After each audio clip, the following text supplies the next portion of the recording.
Hey guys, welcome back on my YouTube channel. मैं आज आप लोगों के लिए एक नया ड्रामा लेकर आ गई हूँ। And trust me guys, drama मास आयु का है एंड बुरा वैसा हो सकता है भला नहीं ना, क्योंकि लास्ट टाइम हमने एक ड्रामा किया था और वो बहुत पसंद आया था आप लोगों को। तो मैंने सोचा एक और बार एक और ड्रामा करते हैं, क्योंकि इसमें एक नहीं बल्कि दो दो मेल लीड और दोनों ही अमेजिंग है। तो आपको स्टोरी देखने में बहुत मजा आने वाली है। प्लीज अंत तक जरूर देखिए। एंड हाँ, अगर आप लोग मेरे चैनल में नहीं हो तो चैनल को सब्सक्राइब जरूर कर लीजिएगा। तो लेट्स स्टार्ट। कहानी की शुरुआत होती है गोमानसी से। गोमानसी को मैं मानसी कह के बुलाऊंगी। ये इस ड्रामे की फीमेल लीड होती है। वो एक कैफे में होती है। उसका स्कूल टाइम का सीनियर उसके पास आता है और उसे बोलता है उसे आर्ट कंपटीशन में फर्स्ट प्राइज मिला हुआ है। उसका डिजाइन लोगों को बहुत पसंद आया। So she should try this again. ये सुनने के बाद स्माइल करती है और उसके बाद हमें दिखाया जाता है तभी मानसी चाय पकड़ती है, चाय गिर जाता है। उसका फ्रेंड बोलता है मुझे साफ करने दो और उसका हाथ पकड़ लेता है। तभी एंट्री लेता है इस ड्रामे का मेन लीड, जिसका नाम सेन जून होता है। तो इसको सेन कह के बुलाएंगे। एंड यस, जिस तरह की इसका लुक लग रहा है आपको समझ ही गए होंगे कि यहाँ पर ये माफिया कैरेक्टर बना हुआ है। एंड देन वो आता है। अब मानसी डर गई और उसके बाद वो सीनियर नहीं जानता था कि उसकी क्या मतलब उन दोनों का क्या रिश्ता है। और उसके बाद मानसी उसे देखती है। मानसी को सेन बोलता है बहुत टाइम हो गया, चलो घर। उसके बाद वो उसे लेकर वहां से चला जाता है। और हम देखते हैं घर जाने के बाद मानसी उसको डरते हुए बोलती है कि वो बस मेरा एक कॉलेज का सीनियर था। आपको पता ही ये चीज, तो आपको मुझ पे भरोसा कर लेनी चाहिए। वो बोलता है पागल हो गए क्या, आई ट्रस्ट यू। मुझे पता है तुम मुझसे बहुत प्यार करती हो, तुम थोड़ी मुझे धोखा दोगी। कोई बात नहीं, रिलैक्स। मैं तो बस तुम्हें मिस कर रहा था, मुझे लगा तुम्हें मैं लेके आ जाता हूँ। और उसके बाद उसे बैठने के लिए बोलता है और वो बोलता है ऐसे मैं तुम्हारे लिए एक गिफ्ट लेके आया हूँ, ये बॉक्स खोलना जरा। और तभी मानसी वो बॉक्स खोलती है एंड लिटरली गाइस, बॉक्स के अंदर उन्हीं सीनियर्स की 2 उंगली पार्सल हुए थे। अब आप समझ गए होंगे, वो तो घबराहट के मारे कांपने लग जाती है। मानसी को सेन जून बोलता है उसकी गलती ये है कि उसने तुम्हें टच किया। किसी की हिम्मत होनी नहीं चाहिए मेरी बीवी को टच करने का। उसका ये भी बहुत ज्यादा कैजुअल था, बहुत कुछ हो सकता है इसलिए लोगों के साथ जो तुम्हें बुरी नजर से देखे या फिर तुम्हें गलत तरीके से टच करे। आई नो तुम कभी भी मुझे धोखा नहीं दोगे, लेकिन लड़के ऐसे ही होते, ऐसा वो बोलता है। और उसके बाद वो रोती रह जाती है, उसे गले लगाता है। सीन को काट दिया जाता है। अगले सीन में दिखाया जाता है मानसी खाना नहीं खा रही थी। सेन जुन उसे खाना खिलाने के ट्राई कर रहा था और बोल रहा होता है कि तुम्हें खाना पड़ेगा, प्लीज ले लो ना। वो नहीं मानती, वो बोल रही होती है नहीं मुझे नहीं खाना। वो बोलता है इसके लिए वो सब कुछ लेके आओ टेबल में जो इसको खाना पसंद हो। अगर इसने खाना नहीं खाया तो आपको मैं काम से निकाल दूंगा बोल के काम वाले आंटी को डांट देता है। उसके बाद हमें दिखाया जाता है बाहर कोई चिल्ला रहा था और उस टाइम पे सेंजुन बोलता है मुझे बाहर देखने दो क्या हुआ है। और उसके बाद ये दिखाया जाता है बाहर दरअसल मानसी के स्टेप मॉम और उसकी स्टेप सिस्टर आए हुए थे। मानसी बाहर निकलती है और बोलती है क्या मजाक लगा के रखा है मेरे घर के सामने, आप लोग क्या कर रहे हो। और तभी उसकी स्टेप मॉम और उसकी स्टेप सिस्टर उस पर गुस्सा कर रहे होते हैं। उसके डैड बीमार थे और वो बोल रहे होते हैं कि तुमने तो एक अमीर आदमी से शादी करके अपनी लाइफ को सेटल कर ली, लेकिन तुम्हारी बहन का क्या, और तुम यहाँ पर ऐसे रह रहे हो और हमें तुम्हारे बूढ़े बाप को, तुम्हारे बीमार बाप को इस तरह से ख्याल रखना पड़ रहा है। तुम्हें पता है कितनी दिक्कतें होती है। ये सुनने के बाद जो मानसी होती है वो बोलती है ये कोई नई बात नहीं है, बोलो मत, आप लोग मुझसे कितना कुछ ले चुके हो। और तभी वो बोल रहे होते हैं कि हमें पैसे चाहिए, वो कीमत चाहिए। तुम हमारी सौतेली बेटी थी, फिर भी हमने तुम्हें पाल पोस के बड़ा किया, तो कीमत चुकाओ, कीमत चुकाओ। मानसी बोलती है आप लोग पिछले 5 साल से जो मेरे साथ कर रहे हो ना, वो मैं बहुत कुछ झेल चुकी हूँ, मैं अब नहीं देने वाली पैसा। और तभी वहां पर आता है सेन। सेन उसे ब्लैक कर देता है और वो बोलता है बेबी कोई बात नहीं, सासू मॉम को पैसे चाहिए, उनको कीमत चाहिए ना तुम पाल पोस के बड़ा करने की, तो वो कीमत चुकाने के लिए मैं तैयार हूँ, क्योंकि भगवान ने मुझे तुम जैसी खूबसूरत बीबी मेरे चोरी में पड़ोसी हुई है तो I should take care of you. और कोई आके तुम्हारी इंसल्ट करता है ना, उसके मुंह पे पैसे फेंक के मारूंगा, ऐसा वो बोलता है। और तभी मानसी कुछ बोलती है उससे पहले सेन बोलता है आप लोग ऐसे जा सकते हो। वो लोग तो खुश होकर जाने वाले होते हैं। उसके बाद सेन के लोग उन लोग को पकड़ लेते हैं। और उसके बाद सेन बोलता है ओ मैं तो कहना ही भूल गया, आप लोगों ने जो मेरी बीबी को इतने टाइम तक पाल पोस के बड़ा किया उसका तो कीमत मैंने चुका दिया, लेकिन अभी कुछ सेकंड पहले आप मेरी बीबी के साथ जो बदतमीजी कर रही थी उसका भी तो कुछ कीमत होता होगा ना। एक काम करो, दोनों के हाथ पैर तोड़ दो। ये सुनने के बाद दोनों घबरा जाते हैं।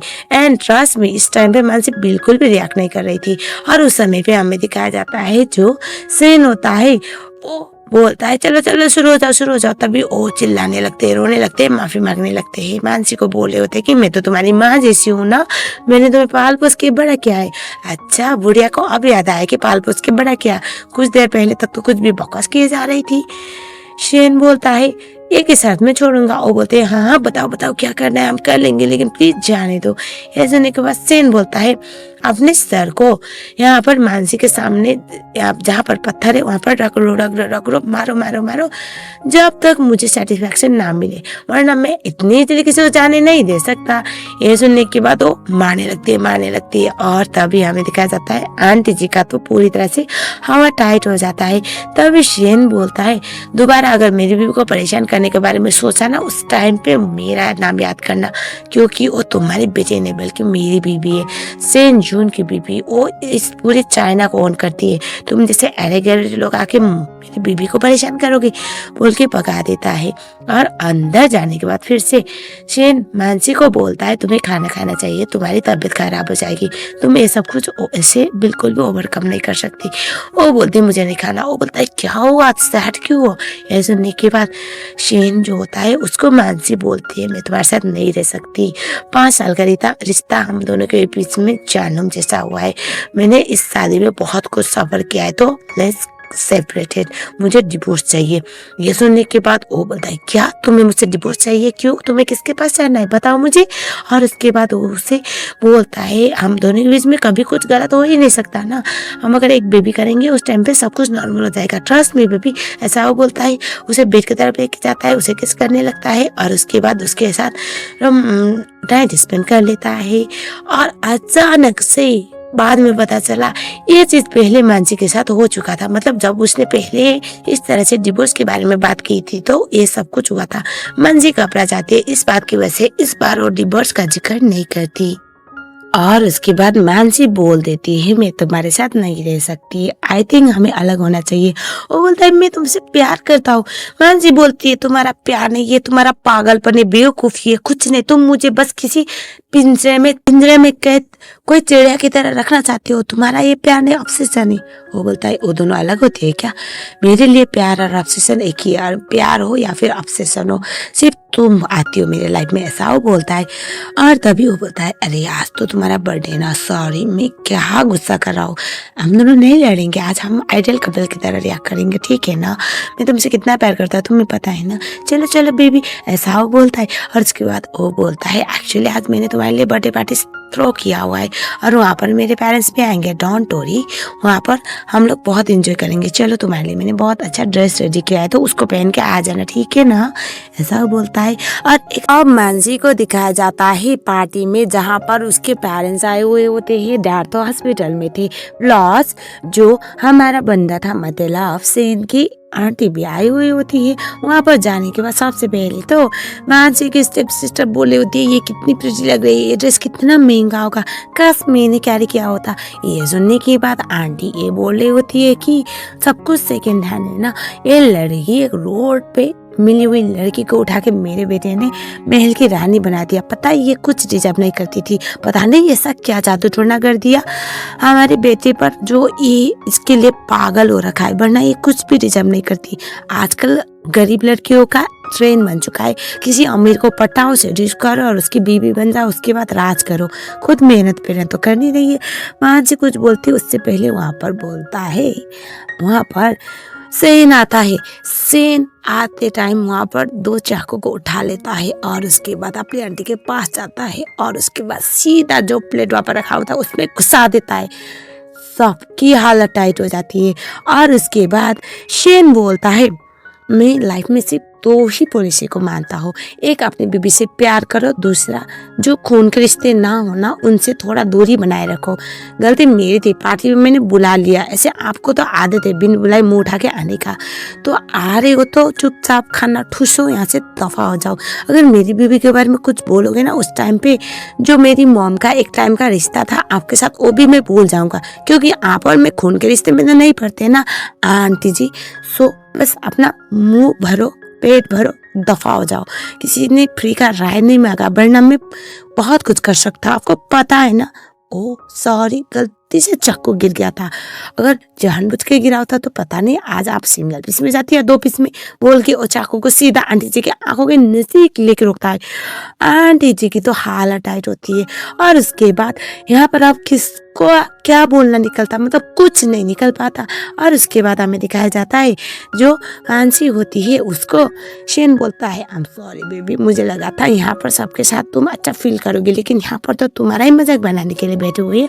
कोई बात नहीं, मेरे लिए तुम्हारे पास कोई और सरप्राइज है। चलो अंदर जाने के बाद शेन उसे मिरर के सामने बैठाता है और उसके बाद बोलता है पता है तुम कितनी प्रिटी लग रही हो इस ड्रेस में, मुझे हमारा वेडिंग डे याद आ रहा है और आज मैं तुम्हारे लिए गिफ्ट लेके आया हूँ। वो बॉक्स खोलता है जहाँ पर डायमंड नेकलेस था एंड बहुत प्यारा था। वो बोलता है इस नेकलेस को मैंने ऑक्शन में खरीदा था, पता है जब मैंने ये नेकलेस देखा था तब मुझे तुम्हारी याद आई थी, मुझे पता था ये नेकलेस सिर्फ तुम्हारे लिए बना हुआ है and you are looking so pretty sweetheart, ऐसा वो बोलता है। उसके फोरहेड पे किस करता है और तभी वो उसे बोलती है शेन मुझे डिवोर्स चाहिए। वो बोलता है तुम्हें मुझसे डिवोर्स क्यों चाहिए, क्या हुआ? वो बोलती है ये सब कुछ करके मुझे तुम नहीं रोक सकते, मुझे डिवोर्स चाहिए। वो बोलता है कोई बात नहीं, तुम्हें एक गिफ्ट पसंद नहीं आया तो मेरे पास एक और गिफ्ट है। वो सीधा बंदूक उठाता है और उसके बाद वो मानसी के सर पे रखता है और बोलता है पहला गिफ्ट पसंद नहीं आया तो आई होप दूसरा तो पसंद आ ही जाएगा। और ये देखने के बाद मानसी बिल्कुल नहीं डरती, वो बोलती चलाओ गोली। वो बोलता है तुम्हें पता है ना मैं कर सकता हूँ, वो बोलते मुझे पता है। और वो बोलता है जिस तरह से मेरे डैड को मेरी मॉम छोड़ के गई थी इसी तरह से तुम भी हर बार मुझे छोड़ के जाने की ट्राई करती हो ना, और मैंने क्या बिगाड़ा है, मैं तुमसे इतना प्यार करता हूँ, तुम मेरी प्यार को क्यों नहीं समझ रही हो? वो बोलती है राइट, तुम्हारी डैड की तरह, तुम्हारा डैड जो हमेशा तुम्हारी मॉम को अपने पास रखना चाहता था, कभी उसने उनकी कदर की ही नहीं। और तुम्हारी मॉम जो जहाँ पर है ना मैं भी वहाँ पर जाऊँगी और कभी तुम मुझे छोड़ ही नहीं पाओगे। I escape from you forever, ऐसा वो बोलती है।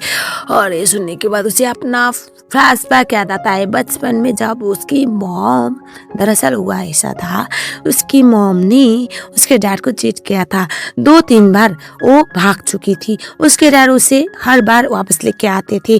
एक दिन बहुत ज़्यादा दिक्कत होती है, बहुत ज़्यादा गुस्से में थे, दोनों की लड़ाई हो गई, उनसे हाथ उठ जाती है। हाथ उठने के बाद उसकी मॉम बोलते हैं तुम जितनी बार मुझे यहाँ से वापस लेके आओगे मैं फिर से भागूंगी, लेकिन इस बार ऐसे नहीं। और उसके बाद वहाँ पर आता है छोटा वाला सेन को मॉम बोलते हैं बेटा मैं तुमसे बहुत प्यार करती हूँ लेकिन इस जानवर से नहीं, मुझे आज़ादी चाहिए और इस बार मैं ऐसी जगह पे जा रही हूँ जो कभी मैं वहाँ से वापस नहीं लौट आऊँगी, तो प्लीज़ बेटा अपना ख्याल रखना, ऐसा वो बोलती है। और उसके बाद वो अपने आप को शूट करती है। ऑन दिस पर आंटी जी की डेथ होती है। उसके बाद छोटा सेन रोता ही रह जाता है। और प्रेजेंट में ये सब कुछ सेन याद कर रहा था और वो बोलता है तुम मुझे कभी भी छोड़ के नहीं जा सकती। हाँ चलो कोई बात नहीं, तुम्हें इतना ही शौक है ना छोड़ने का। और उसके बाद वो पहले तो ट्रिगर दबा देता है लेकिन बंदूक में गोली था नहीं, because he used to love her so much कि वो कभी उसको हर्ट कर नहीं सकता था। यस वो बस वहाँ पर उसे धमका रहा था। और उसके बाद शेन बोलता है तुम्हें क्या लगता है मैं तुम्हें हर्ट करूँगा? नहीं बाबा मैं हर्ट नहीं कर सकता। और जहाँ तक मेरी मॉम की बात है यस उनको मैं नहीं रोक पाया, लेकिन तुम टेंशन मत लो, तुम कभी भी मुझे छोड़ के नहीं जाओगी और ना ही मैं कभी जाने दूंगा। और उस जगह पे तो बिल्कुल भी नहीं जहाँ पर मेरी मॉम है, और हमेशा हम दोनों साथ में रहेंगे, हम दोनों को कभी कोई अलग नहीं कर सकता बेब, ऐसा वो बोलता है। उसके फॉरहेड पे किस करता है और उसके बाद वहाँ से वो चला जाता है। एंड देन हम देखते हैं अब बेचारी इतनी परेशान थी इस टॉक्सिक आदमी से। और तभी वहाँ पर हमें दिखाया जाता है, आती है लड़की, ये थी जो शेन था उसकी कजिन सिस्टर। वो आके बोलती है भाई तुमसे कितना प्यार करते हैं ना। ये सुनने के बाद वो बोलती नहीं तुम्हारा भाई पागल है, बहुत बड़ा घटिया आदमी है। वो बोलती क्या तुम भागना चाहती हो? वो कुछ नहीं बोलती। उसके बाद वो बोलते मैं तुम्हें यहाँ से भगा सकती हूँ।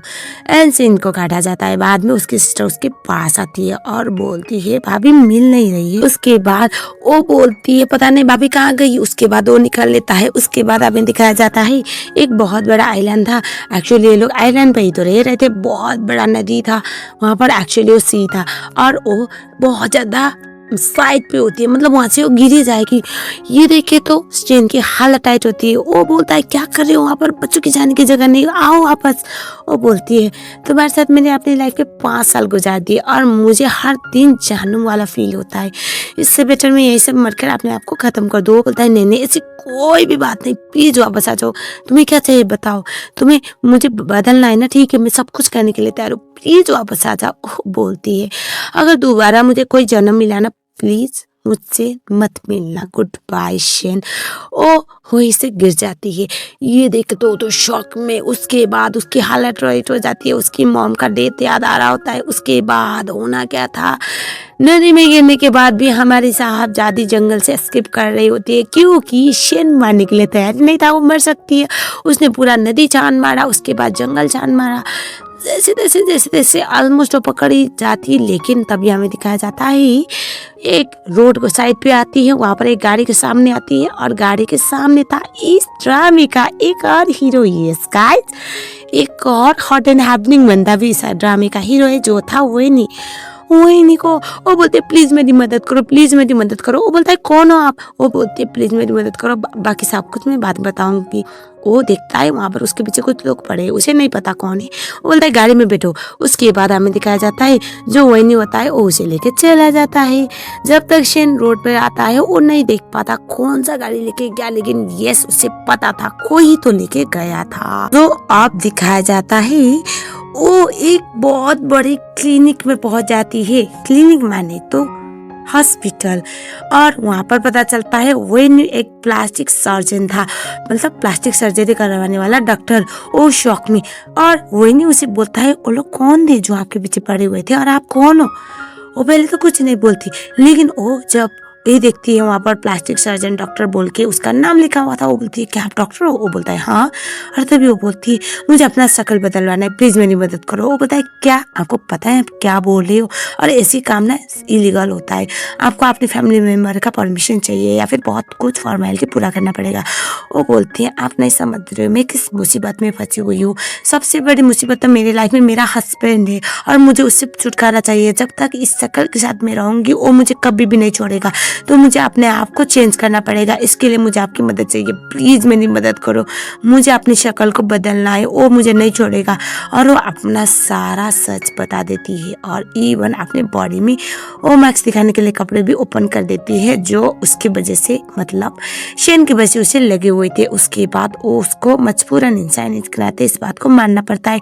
उसके बाद उसे प्लास्टिक सर्जरी के लिए ओके बोल देता है। बाद में वो कपड़े चेंज करती है। कपड़े चेंज करने के बाद वो बोलता है तुम्हें किसकी शक्ल चाहिए? वो उसका तो दिमाग में था ही नहीं ना किसको शक्ल चाहिए। तो वहाँ पर एक मॉडल का फेस होता है। वो बोलती है ये मॉडल अच्छी लग रही थी, काम करो मुझे इसकी जैसे शक्ल बना दो। वो बोलता है अरे श्योर? वो बोलते हैं हाँ। और इसके बाद उसके प्लास्टिक सर्जरी के लिए उसे अंदर की तरफ लाया जाता है जहाँ पर वो नहीं उसके साथ ही था। तो अब हम देखते हैं सेन के पास उसके लोग जाते ही और बोलते हैं मैम का कुछ अता पता चल नहीं रहा, ऐसा लग रहा है शायद वो पानी में बह गई होगी, उनकी डेथ हो चुकी है, या फिर अगर उनकी बॉडी भी मिली होगी तो मछलियाँ खा गई होंगी ना सर, हम फुकट में ढूंढ रहे हैं। तभी शेन बोलता है नहीं वो नहीं मरी है, वो जिंदा है, वो बस मुझसे छुटकारा चाहती थी, वो कभी अपने आप को खत्म नहीं करेगी और अगर वो ना मिली तो तुम लोगों में खत्म करूंगा, तो जाओ काम पे लग जाओ, ऐसा वो बोलता है। अगले दिन में जहाँ पर जो मानसी होती है उसको नया चेहरा मिल चुका था और उसका पट्टी खोलता है। तभी वही नहीं बोलता है कैसा फील कर रहे हो, अभी तुम ठीक हो ना। वो बोलती है क्या ये मैं हूँ, और उसे मिरर दिखाता है। और एक नई लाइफ मिलने के बाद मानसी को एक उम्मीद मिली हुई थी कि शायद उसकी लाइफ में अब सब कुछ नॉर्मल हो जाए। जो देखना पड़ेगा क्या सच्ची में होने वाला है या फिर आ जाएगा हमारा बंदा। और मानसी तो बहुत खुश थी, बहुत इमोशनल थी। वो उसे थैंक यू बोलती है और वो बोलती है आपने मेरी बहुत बड़ी मदद की, अगर आपको किसी भी चीज़ की ज़रूरत पड़ी तो बेझिझक बोलिएगा, मैं आपकी मदद कर दूंगी एहसान चुकाने के लिए। वो बोलता है ऐसी कोई ज़रूरत नहीं है। तभी हम अब अगले सीन में देखते हैं जहाँ पर वैनी उसको अपने घर पे लेके जाता है और वो बोलता है तुम यहाँ पर तब तक रह सकते हो जब तक तुम्हें ज़रूरत पड़े, मुझे कोई दिक्कत नहीं। वो बोलती है डोंट वरी डॉक्टर, मैं आपको ज़्यादा टाइम नहीं लूँगी यहाँ पर रहने के लिए, मैं जल्दी यहाँ से निकल जाऊँगी। बस मेरे लाइफ से शेन वाला चैप्टर खत्म हो गया। मैं बहुत खुश हूँ, मुझे ऐसा फील हो रहा है आज मुझे आज़ादी मिली है, असली आज़ादी तो मुझे आज मिली है। ये सुनने के बाद जो वही होता है वो बोलता है आई होप तुम अब खुश रह पाओ, ऐसा वो बोलता है। और वो बोलता है तुम्हारी लाइफ में जो भी बुरी चीज़ें गुजरे हो वो दोबारा ना हो। और तभी उसे बोलते हैं thank you so much doctor. वो बोलता है नहीं नहीं कोई ऐसी कोई बात नहीं। तभी वहाँ पर एक बुक गिरता है, बुक के अंदर से निकलता है बिल्कुल अभी जिसकी शक्ल उसके पास थी वही, और वही का पिक्चर। वो शौक में वो बोलती ये कौन है, और ये सुनने के बाद वो बोलता है आई एम सॉरी, तुमने बोला कि उसकी शक्ल चाहिए, वो मेरी एक्स वाइफ थी। ये सुनने के बाद बोलता है क्या, तभी हाँ दरअसल ऐसा हुआ था, वही नहीं जो होता है उसकी एक्स वाइफ की डेथ हो चुकी थी। और वो बोलता है डोंट वरी उसकी डेथ हो चुकी है, वो मेरी बहुत अच्छी दोस्त थी, हम दोनों ने फैमिली के वजह से शादी किया था, लेकिन हम दोनों के रिश्ता बहुत अच्छा था, हम दोनों एक दूसरे को बेस्ट फ्रेंड की तरह ट्रीट करते थे, लेकिन कभी भी कपल वाली कोई भी रिलेशन था नहीं। हम दोनों ने जितना भी टाइम साथ में गुजारा है एक अच्छे मोमेंट की तरह गुजारा है, तुम्हारे एक्स हस्बैंड की तरह कभी भी कुछ खराब नहीं था। वो बोलती है तो क्या अब आगे क्या करना है मुझे समझ में तो नहीं आ रहा। ये सुनने के बाद वही नहीं बोलता है अगर तुम्हें लाइफ में आगे बढ़ना है उस टाइम पे तुम्हें अपने चैप्टर को ख़त्म करना पड़ेगा। अपने चैप्टर को ख़त्म करने के लिए सबसे पहले तुम्हें इस आइडेंटिटी के साथ जीना पड़ेगा। और ये शक्ल नैन्सी की है, नैन्सी जो मेरी एक्स वाइफ थी। और ये सुनने के बाद वो बोलते कि तो मुझे क्या करना पड़ेगा। वो बोलता है डोंट वरी मैं हैंडल कर लूँगा। उसके बाद दिखाया जाता है शेन जंगल में होता है और आज इस बात को ऑलरेडी 1 महीना हो चुका था, लेकिन वो हर दिन नैन्सी को ढूंढने की हर मुमकिन ट्राई करता था। वहाँ पर उसकी स्टेपसिस्टर आती है और बोलती है मुझे नहीं लगता वो मिलनी चाहिए, वो मर चुकी है। वो बोलता है क्या, दोबारा बोलना जरा। वो घबरा जाती है और वो बोलता है जो तुम अभी बोली हो ना वो मेरी बीवी के लिए बोली हो, पहली बार है छोड़ दे रहा हूँ, दोबारा अगर ऐसी गलती की ना उस टाइम पे जान ले लूँगा, ऐसा वो बोलता है। वहाँ से वो निकल लेता है। अगले दिन में जहाँ पर जो हमारी मानसी होती है, अब इसको नैन्सी कह के बुलाऊंगी क्योंकि ये इस शक्ल में वही नाम के साथ रहेगी, और क्योंकि जो मरी थी वो नैन्सी ही थी। तो वो अब वही के साथ नैन्सी आती है पार्टी में, और वहाँ पर अब वो सबको ये दिखाना चाहता था शी इज हिज वाइफ। और क्योंकि वो बहुत टाइम से फॉरेन में रहती थी और फॉरेन में एक्सीडेंट होने की वजह से उसकी डेथ हुई थी, तो किसी को नहीं पता था कि वो सच्ची में मरी थी। तो इस बात की वजह से वहाँ पर आने के बाद सबसे पहले तो होता है साहिल, वही के पास एक लड़की आती है जो वही पे डोरे डालने में 1 नंबर थी। वो बोलती है कि कौन है, तभी वो बोलते है ये मेरी बीवी है। बीवी सुनने के बाद तो शौक में वो बोलता है मतलब तुमने जो शादी की थी बोला वो गया था ये सच है, और तुम्हें पता है ना तुम्हारे लेवल की तो नहीं है लड़की।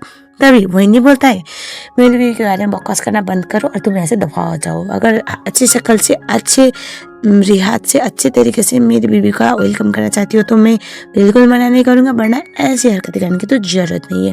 ऐसा हो बोल देता है, वो गुस्से में चली जाती है। उसके बाद नैन्सी को वही नहीं बोलता है टेंशन मत लो यहाँ पर सब कुछ ठीक है, तुम बिल्कुल भी नहीं प्रॉब्लम में पड़ोगी। और तभी किसने सोचा था कि बिन बुलाए मुसीबत यहाँ पर भी एंट्री ले ही लेगा।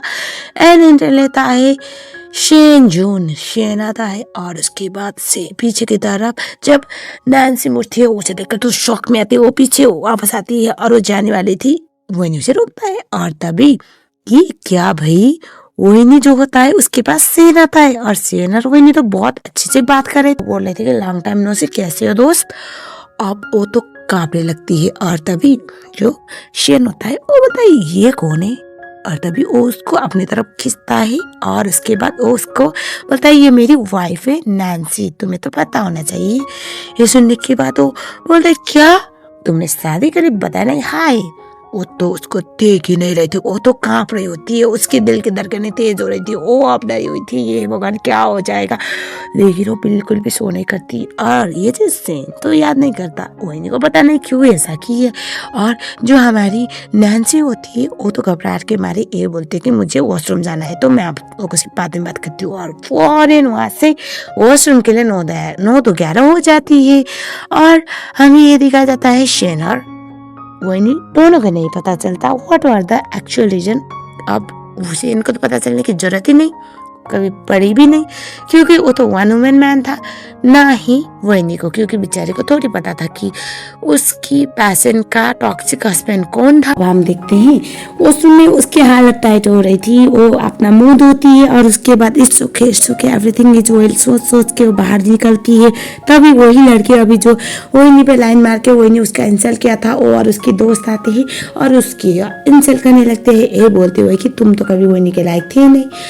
और वो वहां से जाने वाली थी, वो लोग उसे रोक लेते हैं, उसको तमाचा लगाने वाले होते हैं। एंड गेस व्हाट, कौन आके उसको बचाता है? ऑब्वियसली सेंट जून उसका हाथ रोकता है और बोलता है शर्म आनी चाहिए तुम लोगों को, औरतों के नाम पे कलंक हो, इस तरह से तुम एक लड़की को बुली कर रहे हो। ये सुनने के बाद वो लोग डर जाते हैं। उसके बाद अब क्या था यहाँ पर, जो मारने वाला है वही बचाने भी आ गया, तो अब इसकी हालत टाइट होनी तो पक्का था।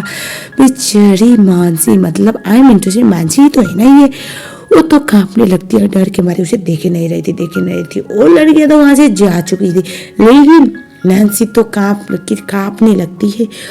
ओ जैसे वो लोग गए उसके बाद सीएन बोलता है अरे ओके, क्या मैं उन्हीं को बुलाऊं, ठीक हो ना?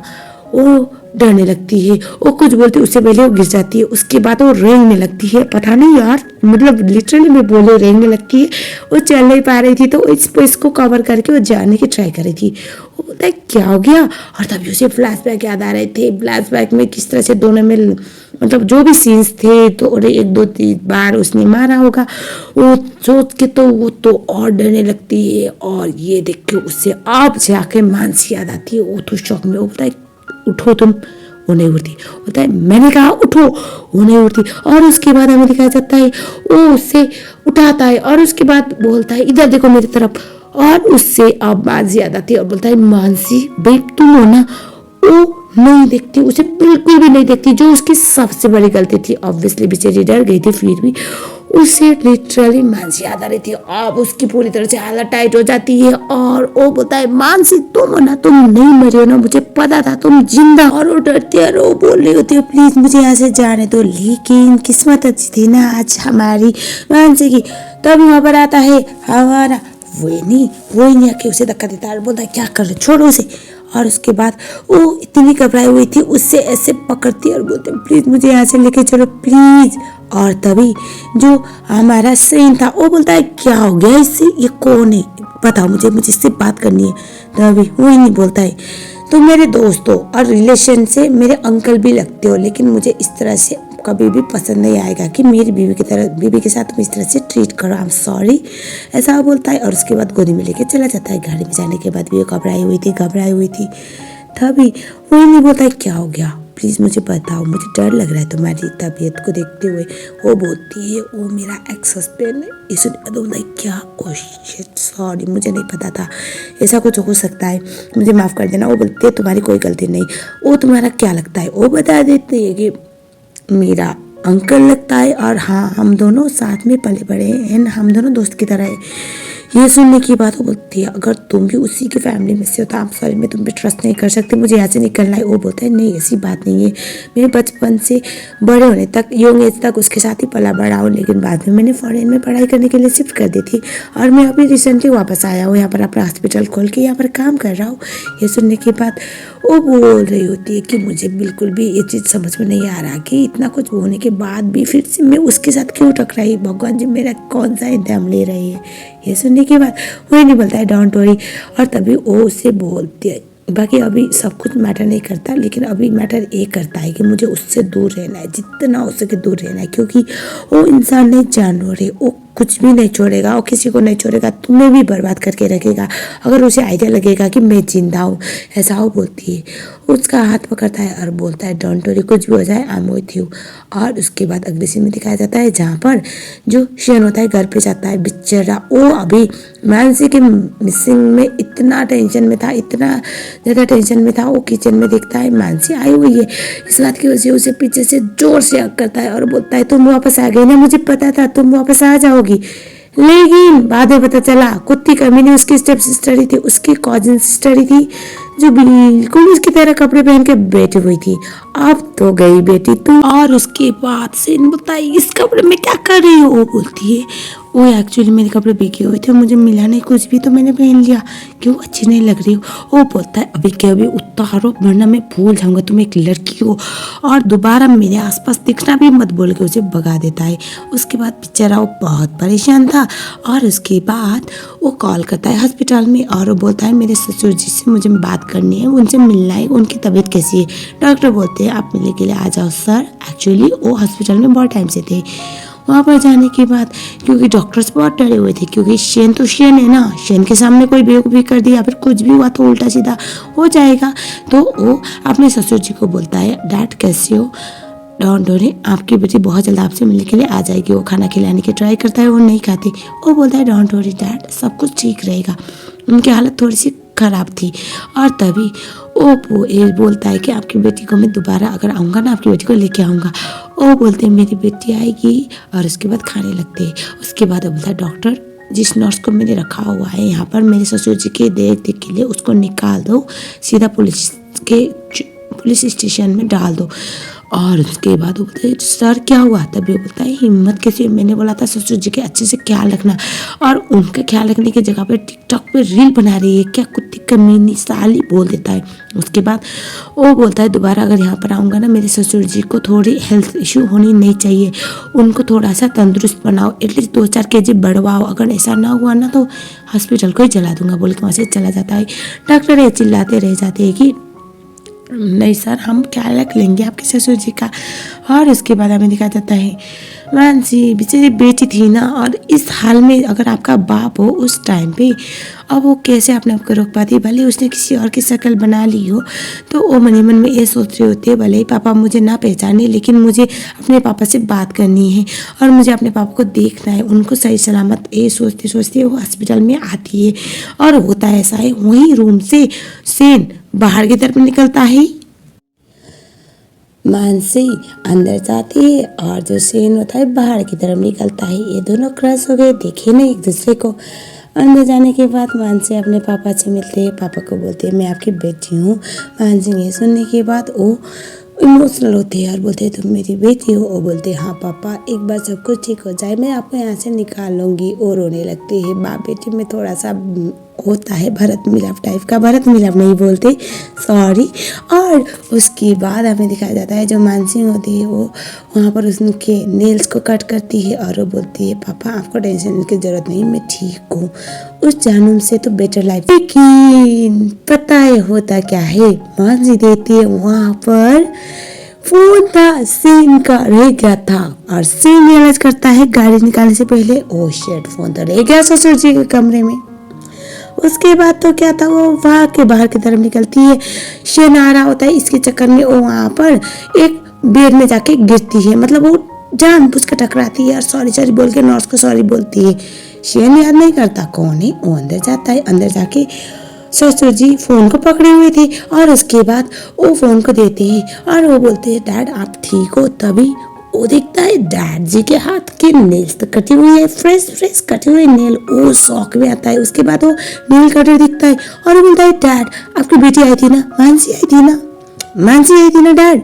वो बोलते हैं नहीं वो नहीं बोले जा रहे होते। वो बोलते हैं डैड मुझसे झूठ मत बोलो, नांसी आई थी ना।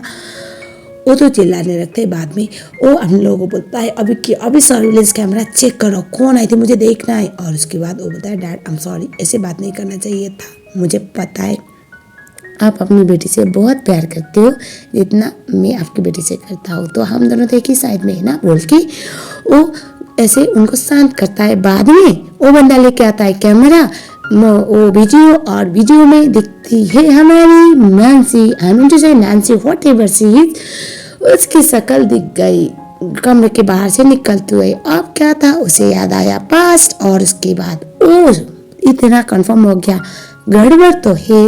वो बोलता है मुझे लगा ही था कुछ तो बात है, अब तुम कैसे बचोगी। और उसके बाद वो वहां से निकल लेता है। की बात दिखाया जाता है जब नैन्सी घर पे जाती है, वो देखती है विनी सो रहा होता है, लेकिन उसे खांसी आ रही थी, कंटिन्यूसली खांसी जा रहा था।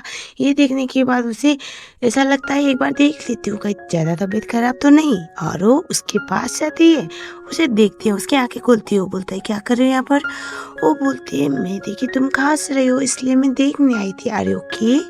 ये सुनने के बाद वो बोलता है नहीं थोड़ा सा ही जुकाम है। वो बोलती है मैं तुम्हारे लिए मेडिसिन लेके आती हूँ। वो उसे बोलता है नहीं रुको, तो गलती से वो उसे खींच लेता है। खींचना मतलब ऐसा हुआ था रोकने के लिए हाथ पकड़ा था, लेकिन वो उसके ऊपर गिर गई। वो घबरा जाती है। वो बोलता है तुम्हें देखने के बाद थोड़ा बेटर हो, इट्स ओके मैं ठीक हूँ ओके। और ये सुनने के बाद वो बोलते ठीक है। लेकिन तभी दरवाजा नॉक नॉक होता है, और उसके बाद जो नैन्सी है उसको जाना पड़ता है चौंकने के लिए। एंड देन जैसे ही विनी दरवाजा खोलता है, अंदर आता है शेन। शेन को देखने के बाद वो बोलता है तुम यहाँ पर क्या कर रहे हो। वो बोलता है मुझे अपनी वाइफ को देखना है। वो बोलता है कौन सी वाली वाइफ तुम्हारी, यहाँ पर मेरी वाइफ रहती है तुम्हारी वाइफ नहीं। ये सुनने के बाद शेन बोलता है झूठ मत बोलो विनी, तुम्हारी वाइफ की डेथ हो चुकी है, और इस घर में जो रह रही है वो मेरी मानसी है। मुझे पता है, मुझे नहीं पता तुमने ऐसा क्या कर दिया। आई एम श्योर तुम प्लास्टिक सर्जन हो तो तुमने उसकी शक्ल बदली, बाकी कुछ नहीं शायद। ये सुनने की बात वही नहीं बोला होता है चुपचाप यहाँ से दफा हो जाओ। भले ही तुम रिश्ते में मेरे अंकल पढ़ते होंगे, हम दोनों साथ में पले बढ़े, लेकिन मैं इस बात का बिल्कुल भी रियाज नहीं करूँगा अगर तुमने बदतमीजी नहीं छोड़ी तो। वो बोलता है क्या करोगे, इस दुनिया में कौन सा लॉ है जो अपने हस्बैंड को और वाइफ को एक दूसरे से दूर करेगा, मुझे भी देखना है, चलो पुलिस बुलाओ। वो बोलता है नहीं। तभी यहाँ पर मानसी तो फंस चुकी थी। वो जाती है वॉशरूम में, और उस टाइम पे उसके वॉशरूम की तरफ वो जाता है, और वो दरवाज़ा खोलने वाला था। वो बोलता है मैं कभी भी तुम्हें ये करने नहीं दूंगा, जाओ यहाँ से। वो नहीं सुनता। वो बोलता है और मैं तुम्हारे वो बोलता है और मैं तुम्हें अपनी वाइफ को वॉशरूम में तो देखने नहीं देने वाला। वो दरवाज़ा खोलता है वॉशरूम का। तभी जो नैन्सी यानी कि नैन्सी होती है, वो पूरी तरह से कपड़े उसने ओपन किए हुए थे, बस उसने टॉवेल से अपने आप को लपेटा था, और बोल रही होती है क्या बकवास चल रहा है तुम लोगों का, मुझे ढंग से नहाने भी नहीं दोगे, तुम लोग इतने घटिया लोग हो, दबाओ जाओ यहाँ से, कौन हो तुम। ये सुनने के बाद वो चुप होता है। उसके बाद हमें दिखाया जाता है वो नीचे की तरफ आता है, और तभी हमें दिखाया जाता है वही ने उसे एक मुक्का मारता है, और वो बोलता है दोबारा एक गलती करनी मत, क्योंकि वो मेरी बीवी है तुम्हारी बीवी नहीं। ये सुनने के बाद वो बोलता है तुम्हारी बीवी की डेथ हो चुकी है, मुझे अच्छी तरह से पता है, और तुम जो कर रहे हो बहुत गलत कर रहे हो। मैं रिश्तेदारी में बिल्कुल भी नहीं जाऊंगा, मैं तुम्हारे दांत तोड़ दूंगा। तभी एक दूसरे को मुक्का मारने वाले होते हैं, तभी वहां पर हमारी नैन्सी आती है और दोनों को रोक लेती है। उसके बाद वो बोलती है मुझे एक्सप्लेनेशन देने दो, तुम दोनों को लड़ने की जरूरत नहीं है। तभी शेन बोलता है तुम मेरे ससुर जी की वार्ड में क्यों गई थी। वो बोलती है मैं वहाँ पर अपने रिलेटिव्स को मिलने गई थी और मुझे नहीं पता था वो गलत वार्ड। शेन बोलता है रियली, ऐसा कैसे हो सकता है कि मेरी बीवी मरने के बाद वो अचानक से वापस आके वही में जाएगी और वो तुम निकलोगी, मतलब मुझे यकीन नहीं। वो बोलती है अगर आपको यकीन नहीं ना, एक काम करो आप जाओ चेक करवाओ। वो बोलता है एक काम करो अपने रिलेटिव्स का नाम बताना। वो बता देती है, किसी का भी रैंडम नाम बता देती है, और वो बोलती है बस मैं गलती से, मुझे नहीं पता था किस वाले वार्ड में मेरी रिलेटिव्स, इसलिए मैं घुस गई थी। बाद में मुझे लगा अगर लोग देखेंगे तो बहुत एम्बैरेसमेंट होगी, इसलिए मैं निकल गई और वहाँ पर मैं टकरा गई, बाकी कुछ नहीं। वो बोलता है आई होप जो आप बोल रहे हो वो सही हो, वरना मैं दोबारा यहाँ पर ये नहीं सोचूंगा कि ये मेरे नेफ्यू का घर है या फिर मेरे बचपन के दोस्त का घर है। मैं घुस आऊँगा और अगर मैं जो सोच रहा हूँ और निकल गया ना, उस टाइम पे मैं उठा के लेके आऊँगा, ऐसा वो बोलता है। वहाँ से चला जाता है। बेचारी मानसी वो तो घबराहट के मारे पागल हो जाती है। और हमें दिखाया जाता है गाड़ी में जाने के बाद जो शेन होता है वो अपने ड्राइवर को बोलता है उस हॉस्पिटल में उस नाम की पेशेंट को ढूंढने के लिए बोलता है, जो अभी नैन्सी बोल रही थी उसकी पेशेंट है, उसकी रिलेटिव से वो बोलकर, क्योंकि वो श्योर था। She was literally lying. उसके बाद हम देखते हैं अब जो नैन्सी होती है वो वही के घर से सारा सामान पैक करती है। वो नहीं चाहता था वो जाए, लेकिन नैन्सी को निकलना पड़ता है। वो बोलती है आपने मेरी बहुत मदद की और रिसेंटली मुझे एक जॉब मिला है तो आई नीड टू शिफ्ट, और यहाँ पर मैं रहकर आपको परेशान नहीं कर सकती। वो बोलता है पर तुम्हारी सेफ्टी के लिए, वो बोलता है डोंट वरी, मैं ठीक हूँ, आपने बहुत कुछ किया है। वो उसे बोलता है देखो दुनिया के लिए ना हम दोनों कपल है, तो इसीलिए हमें कभी कभी कपल प्रिटेंड करना पड़ेगा। वो बोलते हैं आई अंडरस्टैंड, मैं सब कुछ करने के लिए तैयार हूँ, लेकिन आपको रिस्क में नहीं डालने वाली। वो बोलता है मैं ये सब कुछ इसलिए कर रहा हूँ क्योंकि तुम मेरी बीवी नहीं बल्कि अच्छी दोस्त हो, और बाकी कुछ नहीं, तुम टेंशन मत लो। और उसे कार देता है शॉपिंग के लिए। वो मना कर देती है। वो बोलता है नहीं तुम्हें लेना पड़ेगा, तुम्हें अभी मेडिसिन लेने की बहुत ज़रूरत है क्योंकि तुम्हारी तबीयत इतनी ठीक है नहीं। और उसके बाद हम देखते हैं अब नैन्सी ऑफिस पे जाती है। एज यूजुअल ऑफिस पे पहले डे पर ही उसको कुछ ज़्यादा पसंद नहीं किया जाता, जस्ट बिकॉज वो बहुत पेटी दिखती थी। क्या बात है ना, मतलब बंदी अच्छी नहीं दिखती, अच्छी दिखती है, इस बात की वजह से लोग जज कर रहे हैं। और वहाँ पर आता है हमारा वही आके उस सब का मुंह बंद करता है ये बोल कर कि ये मेरी बीवी है, और बहुत सारे सामान खरीद के लेके आया था उसके लिए, क्योंकि सबको ऐसा लगता है अब कि इसका तो बहुत रिच हस्बैंड है। और बाद में वो उसे बोलती है सब कुछ करने की जरूरत ही नहीं है। सुनने के बाद वही नहीं बोलता है ये सब कुछ करने की जरूरत थी क्योंकि तुम्हें नहीं पता कॉर्पोरेट रोल में कितनी बोलिंग होती है, और अगर लोगों को ये पता चलेगा कि तुम्हारा कोई है, एटलीस्ट तुम्हारा कोई रिलेटिव से, उस टाइम पे कोई तुम्हें बोली करने के बारे में सोचेगा भी नहीं। डोंट वरी, मैं तुम्हारा दोस्त हूँ, मैं कोई ऐसा वैसा गंदा सोच वाला इंसान नहीं, बोल के उसे स्माइल करवाता है। ऐसे अब तक वही नहीं हमारी नैन्सी को स्मेल करवाना था सीख चुका था। और ये वाला पार्ट खत्म। उम्मीद है आपको पसंद आया होगा। अगर आया है तो वीडियो को लाइक जरूर कर लिएगा। अगर आप लोग मेरे चैनल में नहीं हो तो चैनल को सब्सक्राइब जरूर कर लिएगा। मैं आप लोगों से मिलूंगी इसका नेक्स्ट पार्ट लेके बहुत जल्द, लेकिन उसके लिए थोड़ा सा रूल आपको फॉलो करना पड़ेगा। कैसा लगा बताओ यहाँ तक? क्या आप लोग इसका फर्दर पार्ट देखना चाहते हो या नहीं? जो एक ही पार्ट में खत्म करने वाली हूँ मैं दूसरा बनाकर, तो मुझे ये देखना था कि आप लोगों को कितना पसंद आएगा ये स्टोरी, इसलिए मैंने इसको डाला था। एंड यस, आई होप पसंद आया होगा।